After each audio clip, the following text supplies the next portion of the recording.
إن الحمد لله نحمده ونستعينه ونستغفره ونعوذ بالله من شرور أنفسنا ومن سيئات أعمالنا من يهده الله فلا مضل له ومن يضلل فلا هادي له وأشهد أن لا إله إلا الله وحده لا شريك له وأشهد أن محمدا عبده ورسوله يا أيها الذين آمنوا اتقوا الله حق تقاته ولا تموتن إلا وأنتم مسلمون يا أيها الناس اتقوا ربكم الذي خلقكم من نفس واحدة وخلق منها زوجها وبث منهما رجالا كثيرا ونساء واتقوا الله الذي تساءلون به والأرحام إن الله كان عليكم رقيبا يا أيها الذين آمنوا اتقوا الله وقولوا قولا سديدا يصلح لكم أعمالكم ويغفر لكم ذنوبكم ومن يطع الله ورسوله فقد فاز فوزا عظيما وأما بعد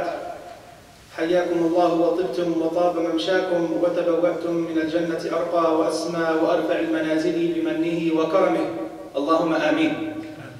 After praising Allah subhanahu wa ta'ala and sending peace and blessings on His Messenger Muhammad alayhi salatu wasalam, the name or the topic of today's khutbah is the munafasa to that which pleases Allah. Munafasa, which means to compete with one another in that which is good. And the reason for specifically choosing this subject per se is we're living in a time and in a society where it's very easy to get lost. Especially with all of the fitan that are put forth before our very own eyes, it is very evident and it is very easy for us to get lost. And I'm speaking here not about the youth, I'm not speaking about our kids in college or our kids in high school, but I'm speaking about even the adults, the parents. It is very easy to get lost and get distracted. Why? Because the fitan, all of the apparatus that we have with us today, previous nations did not have. Right? And that's why it is always easy to get sidetracked. And it could be from the internet, it could be from being at the mall, it can be from the car, anything, right? We are easily distracted. So I want to put into perspective here, what is the correct munafasa that our deen speaks about? And in reality, if we take a glimpse around us, we can see that everybody's making munafasa in something. Al-kullu yatanafas. Everybody's competing with someone else, but what are they competing about? What is it they're racing to? Some are competing about fashion. Who's up to the latest fashion, right? Some are competing on who's going to be the most athletic. Some are competing on who's going to buy the latest clothes. And someone is competing about who's going to have the fastest car. Someone is competing who's going to get the best GPA in high school or college. Some are competing about who's going to get the best scholarship and come #1 nationwide and so on and so forth. So كُلُّ يَتَنَافَسْ بِغَضِّ النَّظَرِ. Everybody's competing, but competing for what? Our deen teaches something different. That the real munafasa and the real competition and the real racing has to do with the akhirah. Right? In the Prophet ﷺ, كما روى الشيخان من حديث عمرو بن عوف الأنصاري, he says that the Prophet ﷺ sent Aba Ubaydah رضي الله عنه إلى أهل البحرين ليأتي إليهم بالجزية, so he can bring back the jizya.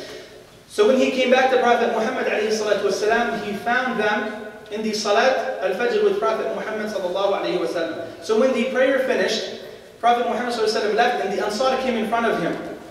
And he looks at them and he says, أَبْشِرُوا وَأَمِّلُوا مَا يَسُرُّكُمْ. He gave them glad tidings. And he said to them, أَظُنُّكُمْ سَمِعْتُمْ بِقُدُومِ أَبِي عُبَيْدَةَ رَضِيَ اللَّهُ عَنْهُ مِنَ الْبَحْرَيْنِ. I think you heard about Abu Ubaidah, about Abi Ubaidah, فَتْسَمُ اللَّهُ إِلَيْهِ, coming from, right, Al-Bahrain with the tax money. He said, أَجَلْ يَا رَسُولَ. For the Prophet ﷺ, he reminded them right there and then. He says, أما ما الفقر أخشى عليكم ولكني والله أخشى أن تبسط عليكم الدنيا فتنافسوها كما تنافسوها فتهلككم كما أهلكتهم. The Prophet ﷺ, he says, I'm not worried about destitute befalling my ummah or poverty. He's not worried about this befalling his ummah. He said, but I am worried, very worried, that you guys will start competing on the affairs of the dunya and it will destroy you like it destroyed the previous nations. And if there was any time to get lost and get off the path, then this has to be the time that we're currently living in today. Wallah. Naam. So the Prophet ﷺ warned us not to get too carried away on competing on worldly affairs. And that's usually the thing to be right now, is when we're competing on the dunyawi level. But on the ukhrawi level, usually that's somewhat frowned upon and looked down upon. Naam. And our deen as well teaches us that there are two categories in which some can be jealous of someone else. And jealousy in Arabiya, tahasud means ghibta. Tahasud means ghibta, right? It's narrated that Bukhari narrates that Abu Hurairah radiallahu anhu said that the Prophet alayhi salatu wasalam, he says, لا تحاسد إلا في اثنتين.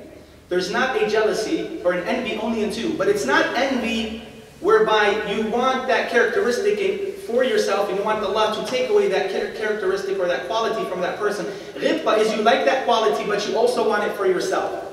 He says it's only two categories. And these two categories have nothing to do with the dunya. One of them, he says, رَجُلٌ أَتَاهُ اللَّهُ الْقُرْآنَ فَهُوَ يَتْلُوهُ آنَاءَ اللَّيْلِ وَالنَّهَارِ. A man, which one can be jealous of, is a person whom Allah has given him Qur'an. He reads it in the night and he also reads it during the day. يقول فلان يقول لو أوتيت كما أوتي فلان لفعلت كما يفعل. He says, if I was given this Qur'an that this person was given, I will do exactly what he's doing. And then the other one is رجل آتاه الله مالا فهو ينفقه في حقه. And another person is a man whom Allah has given him wealth. And he allocates the wealth in its right place. He helps the poor, the needy, the zakat, and so on and so forth. And the person says the same thing. He says, if I was given the same money that this person was given, I would do the same thing that he is doing. I will what? I will do the same thing that this person is doing. So the Prophet ﷺ doesn't mention to us that we should make munafasa in the dunya. Well, Hasan al-Basri, he says something quite eloquent indeed. He says, مَنْ نَافَسَكَ فِي دِينِهِ فَنَافِسْهُ فِيهِ وَمَنْ نَافَسَكَ فِي دُنْيَا فَأَلْقِهَا فِي نَحْرِهِ. Whoever wants to compete with you when it comes to your religious affairs, that has to do with your religion, compete with him. But if he wants to compete with you on things that have to do with worldly affairs, throw it back to him. In other words, say, I don't need it. Now, and one is not to assume that one is not to misunderstand or misinterpret what I'm saying here, and understand that we're not supposed to work, we're not supposed to, want higher jobs and higher paying jobs and so on and so forth. لَيْسَ هَذَا كَلَامِي وَلَا يُفْهَمُ كَلَامِي خَطَأ. This is not what I mean by that. But what I mean by that is when we start competing on the worldly level, where it distracts us so much, where we no longer have nothing to do with our deen. So we feel as if our deen is here on one side, and our worldly affairs are on one side, rather than having them intertwined together. And this is very difficult to find a balance between the two, whereby you can have the dunya, but you can also have the akhirah, and mix them together and prioritize them one after the other. And above and beyond everything here, dear brothers and sisters, our akhirah should be right here. In other words, and I spoke yesterday about the Jannah and so on and so forth, everything that we achieve in this life is a juz'iyya of a higher vision. It's a what? It's a juz'iyya. It's a branch of a bigger picture. And your bigger picture, ultimately, at the end of the day, and our bigger picture at the end of the day, is pleasing Allah so He can grant us paradise. Everything under that is a minimum goal. It's a hurdle that you get, you achieve, and then you move on. But ultimately, there's a higher picture. There's a bigger vision out there, right? So brothers and sisters, if we were to look at the Quran, Allah subhanahu wa ta'ala, He says, في سورة آل عمران, He says, وَسَارِعُوا إِلَى مَغْفِرَةٍ مِّنْ رَبِّكُمْ وَجَنَّةٍ عَرْضُهَا السَّمَاوَاتُ وَالْأَرْضُ أُعِدَّتْ لِلْمُتَّقِينَ. Sari'u, compete, race with one another to a Jannah. Its width is like the width of the heavens and the earth. Prepared for who? Prepared for the muttaqeen. Nowhere do we see in the Quran where Allah subhanahu wa ta'ala says, Sari'u ila dunya. Naam? Because Prophet ﷺ in the hadith, he says it destroyed them. So if we do the same thing that the previous nations did, it will ultimately destroy us at the end as well. Naam? So Allah subhanahu wa ta'ala says, Sari'u. وَهَذَا مِنْ شِيمَةِ الْأَنْبِيَاءِ. This is of the characteristics and of the sunnah of the prophets, is for them to hasten and to raise to that which is good. Naam? في سورة الأنبياء يقول ربنا سبحانه وتعالى, he says, وَزَكَرِيَّا إِذْ نَادَى رَبَّهُ رَبِّ لَا تَذَرْنِي فَرْدًا وَأَنْتَ خَيْرُ الْوَارِثِينَ. In Zacharias, when he called to his Lord, he says, Oh Allah, don't leave me alone, and you are the best of inheritors. Because his wife was barren, she could not have children. Allah, right after that, what does he say? He says, فَاسْتَجَبْنَا لَهُ وَوَهَبْنَا لَهُ يَحْيَى. So we answered his prayer and his call, and we blessed him with Yahya, John in English. وَأَصْلَحْنَا لَهُ زَوْجَهُ. And we also amended for him his wife to have children. Now, and Allah says after that, إِنَّهُمْ كَانُوا يُسَارِعُونَ فِي الْخَيْرَاتِ وَيَدْعُونَنَا رَغَبًا وَرَهَبًا وَكَانُوا لَنَا خَاشِعِينَ. They used to hasten, they used to race to that which is good. If someone's going to give sadaqah, he'll be the first hand. If there's a janazah, he'll be the first one out of the door. If it comes to helping the needy and the poor, he's the first one. Right? The same way when we hasten to our worldly affairs and we want to get that house paid off, and we want to make sure that we get that car paid off right away, and we want to get that degree right away so we can move on and get a high-paying, lucrative job, we should, the same himmah and the same time that we devote and invest on worldly affairs, we should also be fair and do that with our akhirah as well. Naam. And the Prophet ﷺ كان خلقه القرآن, so which means that he exemplified the Quran. He was a Quran walking on the earth. Right? روى البخاري من حديث عقبة بن الحارث. He says, صلى بنا النبي صلى الله عليه وسلم العصر فأسرع إلى بيته. The Prophet ﷺ, he prayed the Asr with the companions, and then he hurried and hurtled back to the house ﷺ in a rush. When he went back to the house, he grabbed a tibr min as-sadaqah, right? A form of a sadaqah, and then he went out. But he didn't stay there for a long time, and then he left right away. And then he says, كنت خلفت تبرا من الصدقة في البيت فكرهت أن أبيته فقسمته. The Prophet ﷺ, he says, I left tibr min as-sadaqah at home, so I went and brought it, and I didn't want to spend the night without giving it and distributing it to those who deserve it. And we have a lot of this, it's called tasweef. I will do that. I will do that. I will do it later. Right? I will memorize Quran when I get older. I will go to Hajj when I'm 65 and everybody graduates from college and everybody leaves. Then I will go to Hajj. I'll get that mortgage paid off when this happens. Right? Tasweef. Right? I'll learn my deen as I get older. Let the kids get older. And the shaitan is always going to give you a door. To the youth, he comes and he says, you're still young. You have time in front of you. Go out and have fun and, do what you got to do and, have a good time and all that good stuff. You're still young. Why are you so serious? And to the one that got married, he comes to me and says, now you got married. Now you're going to find time for your religion. And then when you have kids, it becomes worse off. Now you're married and with kids, you think you're going to go learn your deen and actually learn something? You're crazy. No. And then when you have grandkids, he says, now you're married with kids and with grandkids, now you think you're going to learn something? And then when that happens and you're 50 and you reach your 60s, the shaitan tells you, you can no longer read, your memory is very low, khalas, this is no longer for you. So shaitan always is going to come to you, and shaitan is always going to be behind us, running after us. No, now is not the time. Shaitan is never going to tell you it's the time to do what we should be doing. Shaitan is always going to tell you, no, there's a better way. Do it later. Do it tomorrow. Right? Do it when you become more mature. Do it when you become a more serious person. But shaitan will never come to you and say, now is the time to do it. Because it's not meant to work like that. Right? It's not meant to work like that. روى أبو داود وهو حديث حسن من حديث عمر بن الخطاب رضي الله عنه. He says, أمرنا النبي صلى الله عليه وسلم أن نتصدق ذات يوم فوافق ذلك مال عندي. He said that the Prophet ﷺ commanded us to make sadaqah. It so happens that that day I had money to offer. So what did Umar say? He says, اليوم أسبق أبا بكر إن سبقته يوما. He says, today I will compete with Abu Bakr or with Abi Bakr, right? He says, today I will compete with Abu Bakr radiallahu anhu if I was to compete with him at any time. فعمر radiallahu anhu, he goes and he brings what he brings. The Prophet ﷺ, he says, ماذا أبقيت لأهلك يا عمر? He says, أبقيت لهم مثله يا رسول الله. I left for them half of it. And then Umar radiallahu anhu sees Abu Bakr coming along. And he says, فجاء أبو بكر بكل ما عنده. And Abu Bakr radiallahu anhu came with everything that he had. So the Prophet ﷺ asked Abu Bakr, he says, Ya Abu Bakr, ماذا أبقيت لأهلك? What did you leave for your family? He says, أبقيت لهم الله ورسوله. O Prophet of Allah, I left for them Allah and His Messenger. This is what Abu Bakr left. He says, أبقيت لهم الله ورسوله. And this is why we love Abu Bakr, right? رضي الله عنهم أجمعين. So Abu Bakr radiallahu anhu, when he brings everything that he has, Umar radiallahu anhu, he says, he gives up. He says, لا أسابقك إلى شيء أبدا. I will never race with Abu Bakr, never again.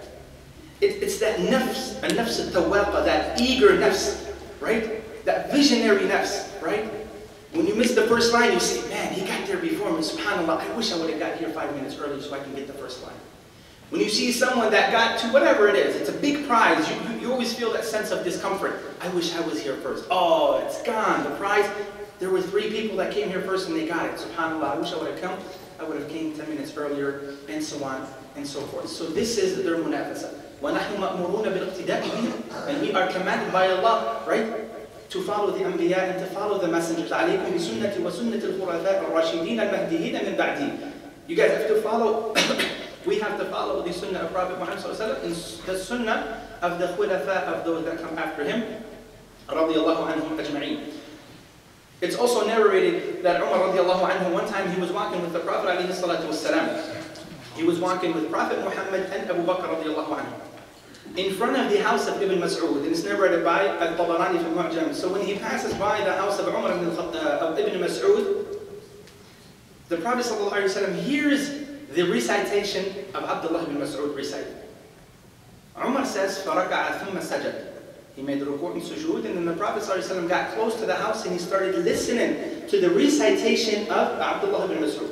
So the Prophet ﷺ, he says right there and then, he says, مَنْ أَرَادَ أَنْ يَسْمَعَ الْقُرْآنَ كَمَا أُنزِلْ فَلْيَسْمَعْ مِنْ إِبْنِ أُمِّ عَبْدٍ. Whoever wants to listen to the Qur'an the way it was revealed from Allah, let him listen to the Qur'an from Abdullah ibn Mas'ud, or from Abdullah ibn Mas'ud. So Umar radiallahu anhu, the narrator of the story, he says, فَأَدْلَجْتُ إِلَى ابن مسعود رضي الله عنه لِأُخْبِرَهُ بِالْخَبَرِ. So Umar radiallahu anhu, he says, I went that night to the house of Abdullah ibn Mas'ud so I can tell him what the Prophet said about him. Right? They didn't envy one another. When someone had something good, they were happy for them. And they wanted to relate to them, hey, Fulan said something good about you, Fulan said something good about you, right? Their hearts weren't full of this baghina and this karahiyya and this bughd and this hasad wal hiqd and so on and so forth. He wanted to relate to him what Prophet said about him, alayhi salatu wassalam. So he says, فَلَمَّا ضَرَبْتُ الْبَابِ. He says when he knocked on the door, Abdullah ibn Mas'ud says, مَنْ فِي الْبَابِ? Umar says, Umar ibn al-Khattab, I'm at the door. He says, مَا الَّذِي أَتَى بِكَ? What made you come here? نعم? He says, مَا الَّذِي أَتَى بِكَ? What made you come now? He says, أَتَيْتُكَ لِأُخْبِرَكَ بِمَا قَالَهُ النَّبِيُّ صَلَّى اللَّهُ عَلَيْهِ وَسَلَّمَ آنِفًا. He said, I came to tell you what Prophet Muhammad sallallahu alayhi wasallam said about you earlier. Here goes the big surprise. He said, قَدْ سَبَقَكَ إِلَى هَذَا أَبُو بَكْرٍ. He says, Abu Bakr already came earlier. Do you see that nafs? He said, Abu Bakr came earlier and already told me the news that you want to give me right now. Allahu Akbar. وَفِي ذَلِكَ فَلْيَتَنَافَسِ الْمُتَنَافِسُونَ وَلِمِثْلِ ذَلِكَ فَلْيَعْمَلِ الْحَامِلُونَ.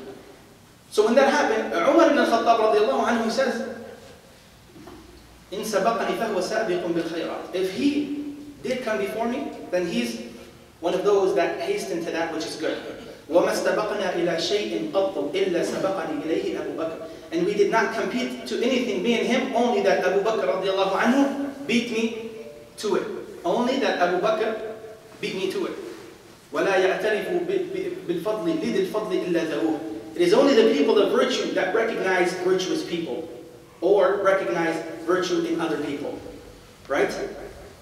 And we go on and we study also the life of Umar ibn al-Khattab radiallahu anhu, كما روى في أسد الغابة, that Umar ibn al-Khattab radiallahu anhu كان يتعاهد عجوزا كبيرة عمياء في أرجاء المدينة. Right?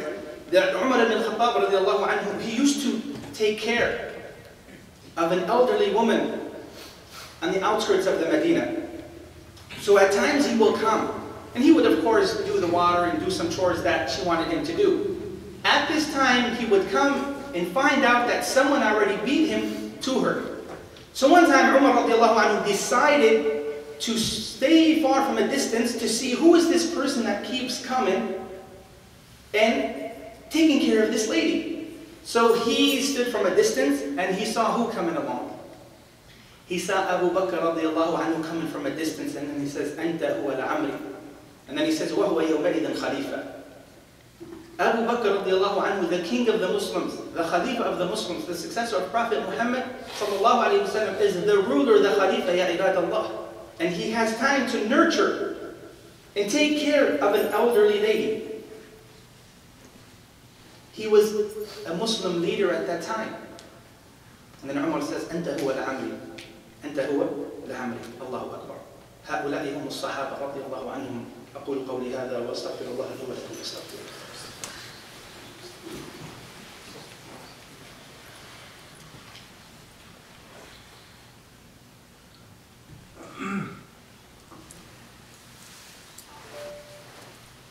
بسم الله والحمد لله والصلاة والسلام على رسول الله.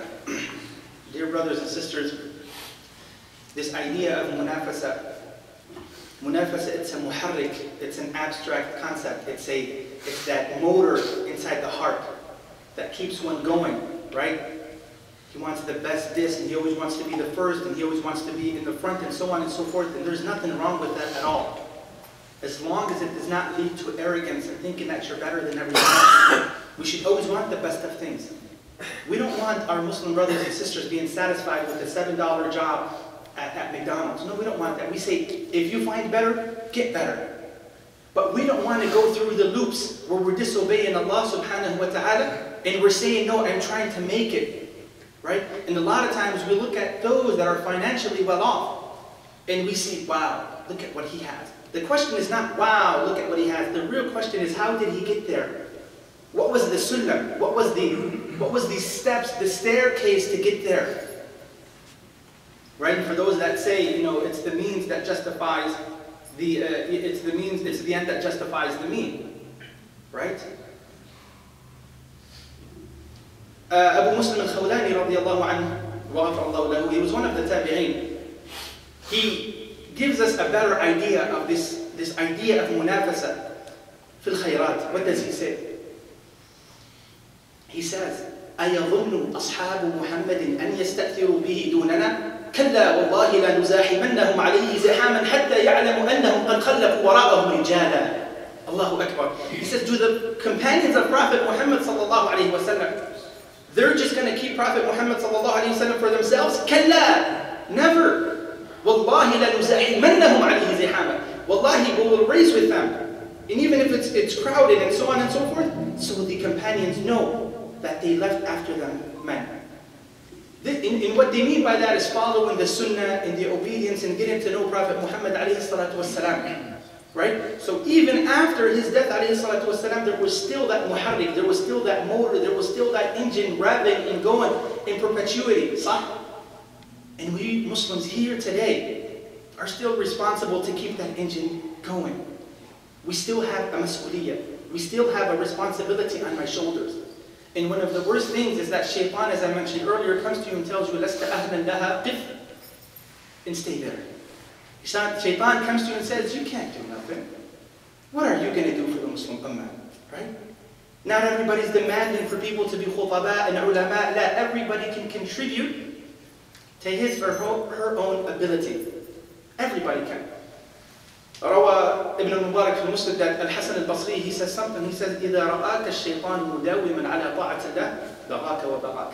If shaitan sees you consistent and persistent on the worship of Allah, he goes after you. فإذا رآك مداوما بغاك. لكن إذا رآك مرة هكذا ومرة هكذا طمع فيك. But if he sees you wishy-washy, fluctuating, one day you're like this, and one day I'm like this, and one day, yes, I want to do it, one day I don't, طمع فيك, he'll run after you.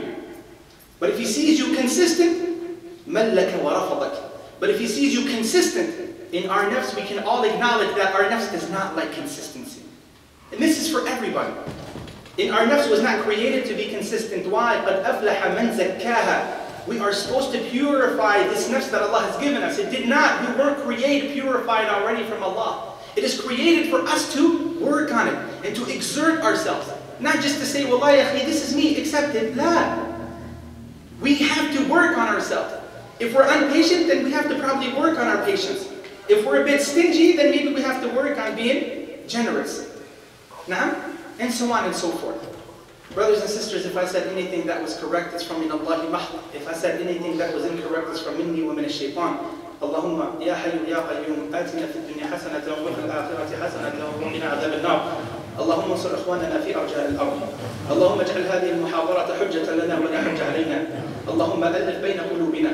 اللهم وفقنا لما فيه رضاك. واخر دعوانا ان الحمد لله رب العالمين واقم الصلاة.